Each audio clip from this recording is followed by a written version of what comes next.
어머니의 죽음과 신비한 부적. 어머니의 죽음이 가정의 뼈대에 남긴 빈 공간은 그 무엇으로도 메워지지 않았다. 아버지는 근 40여 년을 재혼하지 않고 독신으로 사셨다. 어린 자식들을 위해 힘든 어머니 역할까지 감당해야 했던 아버지는 눈에 띄게 한결 부드럽고 친근해지셨다. 아버지는 침착하고 결단력 있게 잡다한 집안의 대소사를 처리하셨다. 퇴근 후에는 자신만의 방으로 들어가 마치 은둔 수행자처럼 맑은 평온 속에서 크리아 요가 수행을 하셨다. 어머니가 돌아가시고 난 뒤 상당한 시간이 흐른 다음에 나는 아버지의 세세한 일들을 보살펴 드리도록 영국인 간호사 한 명을 고용하려고 했다. 그렇게 되면 아버지도 좀 더 편안하게 생활하실 수 있을 터였다. 그러나 아버지는 단호하게 거절하셨다. 나에 대한 시중은 네 어머니로 끝났다. 아버지의 눈길은 평생토록 이어진 어머니의 헌신을 생각하시는 듯 먼 곳을 향해 있었다. 다른 여인의 시중은 받지 않겠다.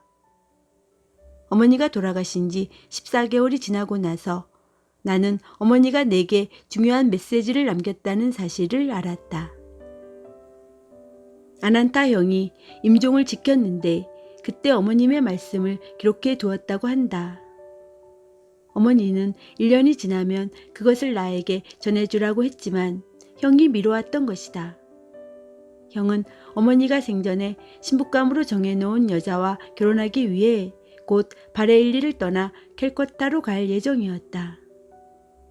어느 날 저녁 형이 나를 가까이로 불렀다. 무쿤다, 그동안 너에게 이 이상한 사건 이야기를 전해줘야 할지 말지 무척 망설였다. 형의 어조에는 체념의 빛이 서려 있었다. 이것이 집을 떠나려는 네 욕구에 불을 붙이는 결과를 낳을까봐 솔직히 두렵기도 하다. 너는 지금 신성한 열망으로 똘똘 뭉쳐 있으니까. 그렇지만 얼마 전에 히말라야로 향하는 너를 붙잡아 왔을 때 나는 확실히 결심했어. 엄숙한 약속의 이행을 더는 늦추지 않겠다고. 형은 나에게 조그만 상자 하나를 건네며 어머니의 메시지를 전해주었다. 어머니의 말씀은 이렇게 시작되었다. 사랑하는 아들 무쿤다야, 이것이 내가 내리는 마지막 축복이 될 것이다.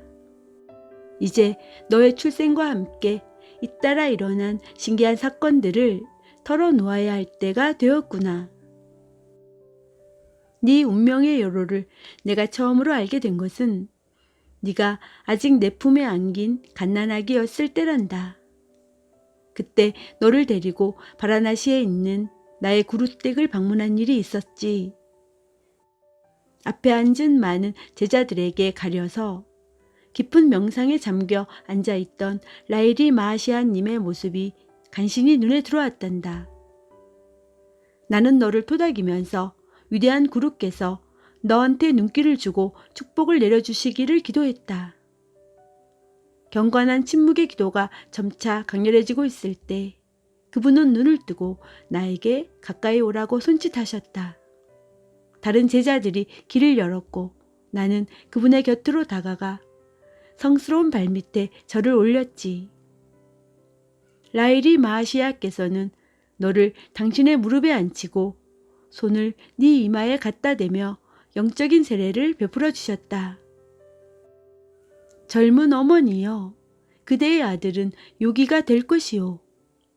이 아이는 많은 사람들을 신의 왕국으로 이끄는 영적인 기관차 역할을 할 것이오. 내 은밀한 기도가 전지전능한 구루께 받아들여진 것을 깨닫고 나의 가슴은 기쁨으로 크게 뛰었단다. 그분은 네가 태어나기 전에 이미 네가 당신의 길을 따를 것이라고 말씀하셨다. 나의 아들아, 네가 커다란 빛의 완시를 경험한 것을 나와 네 누이 로마는 알고 있단다. 우리는 바로 옆방에서 움직이지 않고 침대에 누운 너를 지켜보고 있었지. 너의 조그만 얼굴이 빛을 발산하고 있었어. 네가 신을 찾아 히말리아로 가겠다고 말했을 때 네 목소리는 무쇠 같은 결의로 가득 차 있었지. 사랑하는 아들아, 이런 일들을 통해 나는 네가 가야 할 길이 세속적인 욕망과는 멀리 떨어져 있음을 알게 되었다. 살아오는 동안 가장 특이한 사건을 겪으면서 나는 더욱 확신을 굳히게 되었다. 그 사건 때문에라도 유언을 남기지 않을 수가 없구나. 펀자브 지방에서 어떤 성자를 만난 적이 있단다. 우리는 그때 라호르에 살았는데 어느 날 아침 하인이 다급하게 내 방으로 들어와서 이렇게 말했다. 마님, 웬 낯선 사두가 왔습니다. 무쿤다의 어머니를 만나겠다고 고집을 부리는데요. 이 간단한 말이 나의 심금을 크게 울렸다. 나는 지체 없이 방문객을 맞으러 나갔다. 그의 발에 절을 하면서 내 앞에 신이 보낸 참사람이 서 있음을 감지했지. 어머니여, 위대한 스승들은 그대가 이 세상에 머물 시간이 얼마 남지 않았다는 사실을 알리고 싶어 하시오. 다음에 병이 나면 그것이 마지막이 될 것이오. 한동안 침묵이 흘렀다. 나는 놀라지 않았고 다만 거대한 평화의 진동만을 느꼈다. 마침내 그가 다시 입을 열었다. 당신에게 은으로 된 부적이 하나 생길 것이오. 부적을 오늘 주지는 않겠소. 내 말이 진실이라는 것은 내일 당신이 명상에 잠겨 있을 때 그 부적이 그대의 손에 실제로 모습을 드러냄으로써 밝혀질 것이오. 임종시에는 장남인 아난타에게 부적을 1년간 보관하게 했다가 그 다음에 둘째 아들에게 넘겨주도록 일러야 하오. 무쿤다는 위대한 스승들로부터 전해져 내려온 부적의 의미를 이해할 것이오. 그가 이 세상의 모든 야심을 포기하고 본격적으로 신을 추구할 만반의 준비가 되었을 때 그 부적을 받아야 하오. 무쿤다가 몇 년에 걸쳐 부적을 보관하는 동안 자체의 목적을 충분히 수행하면 그 부적은 저절로 사라질 것이오. 아무리 은밀한 곳에 보관되어 있다 하더라도 부적은 온 곳으로 되돌아갈 것이오. 나는 성자에게 시주를 하고 깊은 존경심에서 절을 올렸지. 그는 시주는 받지 않은 채 축복의 말을 남기고 떠나갔단다. 다음 날 저녁에 두 손을 모으고 앉아 명상에 잠겼을 때 사두가 약속한 대로 양손바닥 사이에 은 부적이 실제로 들려 있었다. 부적은 차갑고 부드러운 감촉으로 자신의 존재를 알렸다. 나는 그것을 2년 동안 소중하게 간수했는데 이제 아난타에게 맡긴다. 나를 잃은 것을 슬퍼하지 마라. 이제 나는 위대한 구루의 인도로 무한의 품에 안길 것이기 때문이다. 잘 있어라 내 아들아. 우주의 어머니가 너를 보호해 주실 것이다. 부적을 손에 쥐자 한 줄기 광채가 온몸에 비치면서 잠자고 있던 많은 기억이 다시금 깨어났다. 둥글고 예스럽고 진기한 멋이 깃든 그 부적에는 온통 산스크리트 글자들이 새겨져 있었다. 나는 부적이 나의 갈 길을 은밀히 인도해주는 여러 전생의 스승들로부터 왔다는 것을 이해하고 있었다. 실로 그 부적에는 보다 크고 깊은 의미가 담겨 있지만 아무도 핵심을 온전하게 드러내지는 못할 것이다. 부적이 어떻게 내 생애의 매우 불행한 상황 속에서 마침내 사라졌는지, 또 어떻게 부적의 소멸이 구루를 얻는 징표가 되었는지 그에 관한 이야기는 일단 여기서는 언급하지 않으려고 한다. 비록 히말라야에 가려는 시도는 좌절되었지만 이 조그마한 소녀는 매일같이 부적의 날개를 달고 멀리 여행을 다녔다.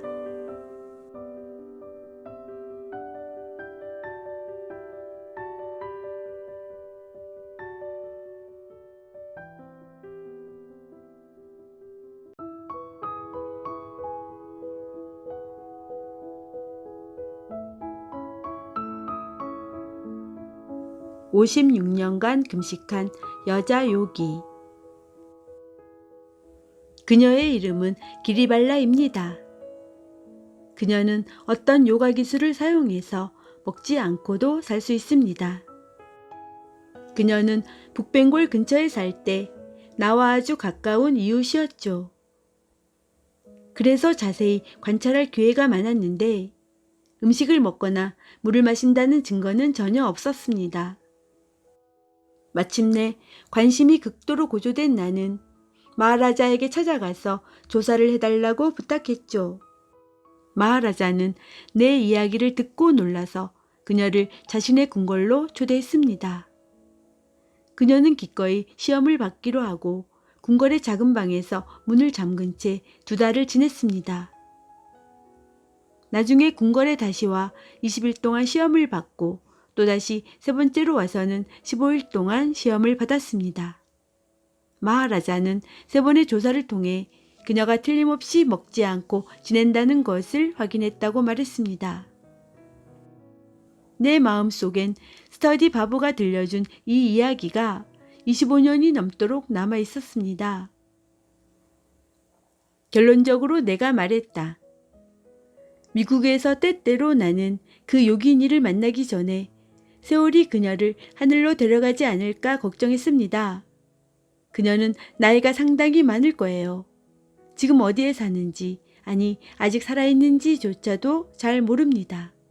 어쨌거나 우리는 몇 시간 안에 그녀의 남동생이 살고 있는 푸를리아에 닿을 겁니다.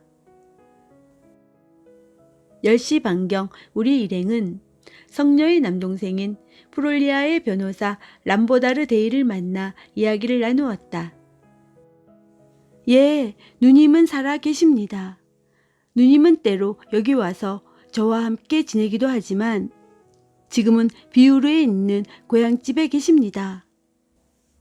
50년 이상 나는 누님이 한 조각의 음식도 먹는 것을 본 적이 없습니다.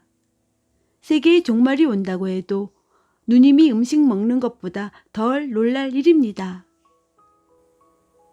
누님은 요가 수행을 위해 철저한 고립을 바란 적이 결코 없었습니다. 평생 가족과 친구들에 둘러싸여 살았습니다. 우리들 모두 이제는 누님의 특이한 상태에 익숙해졌습니다. 오히려 누님이 무언가를 먹는다면 다들 놀라 자빠질 겁니다. 누님은 인도의 어느 과부처럼 자연스럽게 남과 잘 어울리는 편은 아니지만 푸를리아나 바우르에 있는 우리 동료들은 제 누님이 문자 그대로 예외적인 여인임을 알고 있습니다. 강렬한 기대감을 갖고 기쁨을 엉두른 채 우리는 신에게서 배고프지 않은 축복을 받은 성녀의 집 열린 문 앞에 섰다. 마을 사람들은 젊은이건 늙은이건 옷을 입은 사람이건 벗은 사람이건 계속 입을 벌린 채 유례없는 광경을 지켜보았다. 여인들은 멀리 떨어져 있었지만 그래도 궁금한 표정이었고 청년들과 소년들은 부끄러워하지 않고 우리 발밑에 앉아 쳐다보았다. 이윽고 자그마한 한 사람이 문간의 얼굴을 내비쳤다. 바로 길리 발라였다. 그녀는 금빛의 투박한 비단 옷으로 몸을 감싸고 있었다. 전형적인 인도 복장을 한 그녀는 수아데시 옷의 윗주름 사이로 우리를 응시하면서 공손하게 머뭇거리며 나왔다. 그녀의 눈은 머리에 쓴 베일의 그늘 속에서도 빛나는 불씨처럼 반짝였다. 우리는 신을 깨달은 자의 자애로운 얼굴에 반해버렸다. 세속적 집착의 더러움으로부터 완전히 해방된 모습이었다. 그녀는 온화하게 다가와서 카메라와 무비 카메라로 많은 사진을 찍는 것을 허락해 주었다. 마침내 우리는 50년 이상이나 먹지도 마시지도 않고 살아온 세계 유일의 여성을 사진에 담아서 후손들을 위한 기록을 보유하게 되었다. 우리 앞에 서 있는 기리 발라의 표정에는 무한한 모성애가 서려 있었다.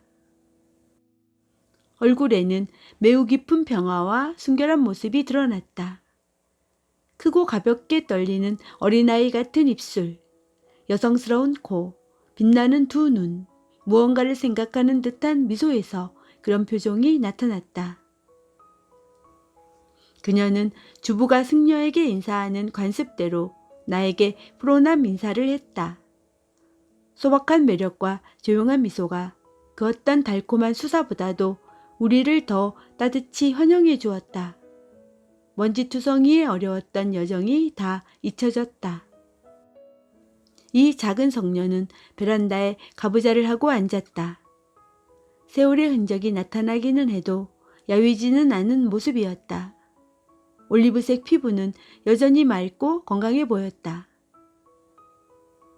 나는 벵거로로 이렇게 말했다. 어머니, 저는 25년 이상이나 바로 이 순례 여행을 열렬히 꿈꿔왔습니다. 저는 어머니의 성스러운 일생에 대한 이야기를 스티티랄 눈디 선생에게서 들었습니다.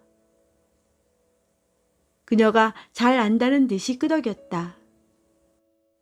지난 몇 년간 저는 바다 건너에 있었지만 언젠가 어머니를 만나보려는 계획을 잊은 적이 없습니다. 당신께서 여기서 아무도 모르게 연출하고 있는 이 숭고한 드라마는 오랫동안 신이 주시는 내면의 양식을 잊고 살아온 세상에 공표되어야만 합니다. 성녀는 잠시 눈을 들어 조용히 관심을 나타내며 미소 지었다. 전 음식을 만들어서 사람들에게 나눠주는 것을 좋아해요. 먹지 않는 성녀로서는 이상한 취미였다. 어머니, 당신의 입으로 말씀해 주세요. 정말 먹지 않고 사십니까? 정말입니다. 그녀는 잠시 조용히 있었는데 대답을 하기 위해 기억을 더듬는 중이었다. 12살하고 넉 달 되었을 때부터 지금 68살 때까지 56년 동안 음식을 먹지도 않았고 물을 마시지도 않았어요. 먹고 싶은 유혹을 느낀 적은 없으십니까? 음식에 대한 욕망을 느낀다면 먹어야만 했을 겁니다. 그녀는 간단하게 그러나 아주 당당하게 매일 새끼 식탁의 주위를 맴도는 세상 사람들에게는 자명한 진리를 말했다. 그러나 무엇인가 먹지 않습니까? 약간 불만스럽다는 듯이 내 목소리가 높아졌다. 물론이죠. 그녀는 재빨리 이해하고 미소를 지었다.